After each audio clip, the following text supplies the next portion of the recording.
પશ્ચિમ એશિયામાં સંઘર્ષ વધુ તીવ્ર બન્યો છે અને અમેરિકાએ પોતાના 3500 મરીન કમાન્ડોની નવી ટુકડી ખાડી ક્ષેત્રમાં તૈનાત કરી છે. અત્યાધુનિક શસ્ત્રો સાથે આ જવાનો એક વિશાળ જહાજ યુએસ ત્રિપોલી દ્વારા ખાડી ક્ષેત્રમાં પહોંચ્યા હતા.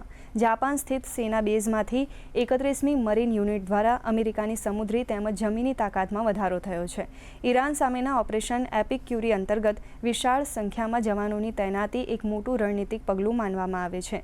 જોકે બીજી તરફ અમેરિકામાં ડોનાલ્ડ ટ્રમ્પની નીતિઓના વિરોધમાં નો કિંગ્સ પ્રદર્શનમાં મોટી સંખ્યામાં લોકો સામેલ થયા હતા. વધતી જતી મોંઘવારી અને ઈરાન સાથે ચાલી રહેલા યુદ્ધ સામે અમેરિકાના 50થી વધુ શહેરોમાં લોકોએ વિરોધ પ્રદર્શનો કર્યા હતા. ન્યૂયોર્કના ટાઈમ્સ સ્ક્વેર ખાતે લોકો મોટી સંખ્યામાં જમા થયા હતા. તેમજ ન્યૂયોર્ક સિટીમાં પ્રદર્શનકારીઓએ મિડટાઉન મેનહેટનમાં કૂચ કરી હતી, જેમાં ઇમિગ્રેશન અમલીકરણ, ટ્રમ્પ વહીવટ અને ઈરાન સાથેના સંઘર્ષનો વિરોધ કરતા બેનરો હતા.